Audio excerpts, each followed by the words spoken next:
Friends, welcome to PHP Tamil tutorial part 31. நான் சீனு. நம்ம லாஸ்ட்டாக வந்து எப்படி ஒரு ஃபங்க்ஷனை க்ரியேட் பண்ணுறது அப்படின்ட்டு பார்த்தோம். இங்கே பார்த்தீங்கன்னா இந்த இடத்துல இது வந்து பேராமீட்டர் யூஸ் பண்ணி எப்படி பார்க்குறது, அது எப்படி ஒரு ஃபங்க்ஷனை க்ரியேட் பண்ணுறதுன்றதை நம்ம பார்க்க போகிறோம்.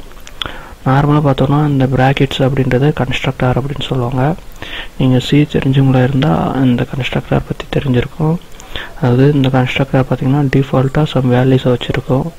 இப்போ நம்ம அங்கே எந்த வேல்யூயும் கொடுக்கணுனாலையும் அதுவே சம் டிஃபால்ட்டாக வச்சுருக்கோம். இப்போ வந்து நாமளே ஒரு வேரியபிள், அதாவது பேராமீட்டர்ஸை யூஸ் பண்ணி இப்போ எப்படி நம்ம ஃபங்க்ஷன்ஸை க்ரியேட் பண்ணுறதுன்னு பார்ப்போம். ஸோ இப்போ வந்து என்னோடய ஃபங்க்ஷன் வந்து நான் வந்து ஃபஸ்ட்டு அப்படின்றதே ஃபங்க்ஷனை வச்சுக்கிறேன். ஸோ இப்போ வந்து நான் இந்த எக்கோ அப்படின்றத கேன்சல் பண்ணிடுறேன்.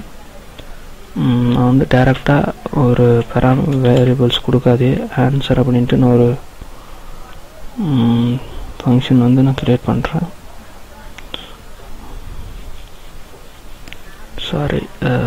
அதாவது ஆன்சர் அப்படின்ட்டு ஒரு வேரியபிள் நான் க்ரியேட் பண்ணுறேன். அது வந்து ஃபங்க்ஷன், அதாவது ஒரு வேரியபிள் க்ரியேட் பண்ணுறதுனாவே சைன் சிம்பிள் பண்ணணும்னு உங்களுக்கு இருக்கணும்னு தெரியும்.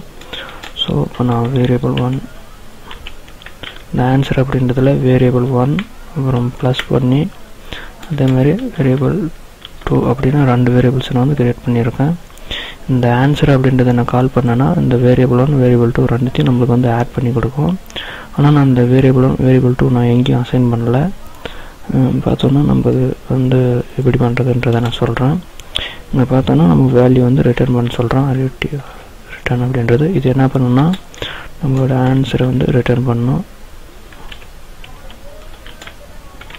நம்ம கேப்சூல் கொடுத்தா இங்கேயும் கேப்சூல் தான் கொடுக்கணும், அது மறந்துடாதீங்க. பார்த்தீங்கன்னா நான் வந்து ஆன்சர் வந்து ரிட்டர்ன் பண்ண சொல்லியிருக்கேன்.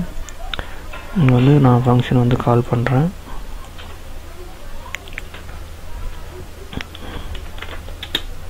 எக்கோ என்னோடய ஃபங்க்ஷன் வந்து கால் பண்ணியிருக்கேன். ஆனால் பார்த்தீங்கன்னா எந்த ஒரு இதுவும் நான் வந்து டிஸ்பிளே பண்ணி காட்டுறேன். பார்த்தீங்கன்னா தெரியும், அதாவது அன்டிஃபைனட் வேரியபிள் 2 அன்டிஃபைனட் வேரியபிள் 1 அப்படின்னு இருக்குது. நான் ஏற்கனவே சொன்னேன், அதாவது இங்கே வேரியபிள் வந்து நான் டிஃபைன் பண்ணியிருக்கேன், ஆனால் அது எப்படி யூஸ் பண்ணுறது அப்படின்றதெல்லாம் நான் எதுவுமே சொல்லலை. ஸோ இப்போ தான் நம்ம வந்து இந்த வேரியபிள் 1 வேரியபிள் 2 அப்படின்றது இங்கே நம்ம ஆட் பண்ணியிருக்கோம். இப்போ வந்து நான் டிஃபைன் பண்ணுற பாருங்க, அதாவது இந்த பேராமீட்டர்ஸ் அப்படின்றத தான் நம்ம டிஃபைன் பண்ணுறோம். வேரியபிள் 1 வேரியபிள் 2 அப்படின்றது அது சைன் சிம்பிளோட சேர்த்து அந்த வேரியபிள் அப்படின்றத கன்சிடர் பண்ணிக்கும். பார்த்தீங்கன்னா தெரியும் ப்ளூ கலரில் மாறுறது. பார்த்தீங்கன்னா வேரியபிள் 1 வேரியபிள் 2 அப்படின்றத நான் வந்து அசைன் பண்ணியிருக்கேன். இப்போ நம்ம இங்கே வேல்யூ கொடுத்தோன்னா அது ரெண்டும் நம்மளுக்கு ஆட் பண்ணி நம்மளுக்கு வேல்யூ வந்து ரிட்டர்ன் பண்ணணும். ஃபஸ்ட்டுன்றது தான் நம்மளோட ஃபங்க்ஷன். ஸோ இங்கே வந்து நான் இப்போ வந்து ஒரு 5,10 அப்படின்னு கொடுக்குறேன். அதாவது இப்போ என்ன பண்ணுவோம் அப்படின்னு பார்த்தோன்னா இந்த 5ன்றது வேரியபிள் 1, 10ன்றது வேரியபிள் 2 ரெண்டுத்தையும் ஆட் பண்ணி நம்மளுக்கு ஆன்சர் வந்து எக்கோ அதாவது ரிசல்ட் வந்து நம்மளுக்கு வந்து ரிட்டர்ன் பண்ணோம்.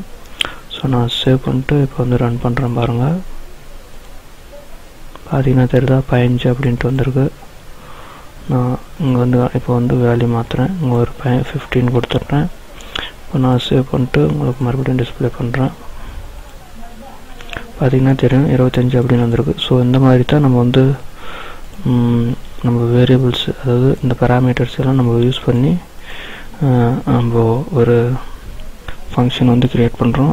நம்ம இப்போ வந்து ஃபர்ஸ்ட் அப்படின்னு மட்டும் இல்லைங்க, நம்ம எந்த பேர் வேணாலும் போடலாம். இப்போ நான் எக்ஸாம்பிளுக்கு சீனோ அப்படின்னு போடுறேன்.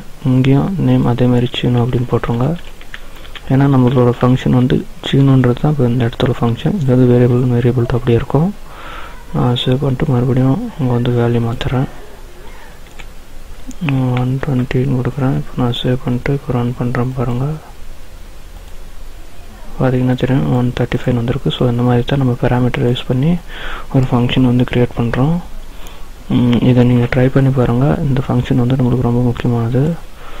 நான் நெட் கனெக்ஷன் வந்து இப்போ நான் நெட் கனெக்ட் பண்ணியிருக்கேன். ஸோ அதனால தான் அது வந்து இந்த மாதிரியெல்லாம் ஓப்பன் ஆகுது, ஆட்டோ பாப்அப்ஸு.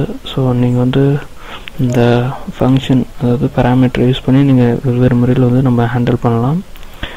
இந்த நம்ம இப்போது ஓனாக ஃபங்க்ஷன் க்ரியேட் பண்ணுறது எதுக்கு அப்படின்னு பார்த்தோன்னா, இப்போ நான் வந்து இந்த சீனோ அப்படின்ற ஃபங்க்ஷனை நம்ம மறுபடியும் கூட கீழே ஒரு டைம் இல்லை பாருங்கள், நான் எக்கோ பண்ணிவிட்டு சீனோ அப்படின்னு போட்டு மறுபடியும் கூட நான் வேறு வேல்யூஸ் கொடுக்குறேன். 34, 45 அப்படின்னு கொடுத்துட்றேன். நான் பார்த்தோன்னா ஒரு டைம் தான் அந்த ஃபங்க்ஷன் எழுதியிருக்கேன். ஆனால் எத்தனை டைம் கால் பண்ணுன்னு பாருங்கள். இதை நான் காப்பி பண்ணி இந்த இடத்துல பேஸ்ட் பண்ணிடுறேன். ஏன் அப்படின்னு பார்த்தோன்னா அப்போ தான் நம்மளுக்கு ஆப் விட்டு வரும். பாருங்கள், பார்த்திங்கன்னா தெரியும் 79 அப்படின்ட்டு. இப்போ நான் பார்த்தோன்னா எழுதியிருக்கிறது ஒரே டைம் தான். ஆனால் இந்த ஃபங்க்ஷன் எத்தனை டைம்னாலும் யூஸ் பண்ணிக்கலாம். ஸோ அதுக்காக தான் நம்ம வந்து ஃபங்க்ஷனே க்ரியேட் பண்ணுறோம். ஸோ நீங்கள் இதை ட்ரை பண்ணி பாருங்கள். அடுத்த கிளாஸ்லேருந்து ஃபங்க்ஷன்ஸ்லேயும் இன்னும் நிறைய பார்ப்போம். சரி, தேங்க்யூ ஃபார் வாட்சிங். Please subscribe.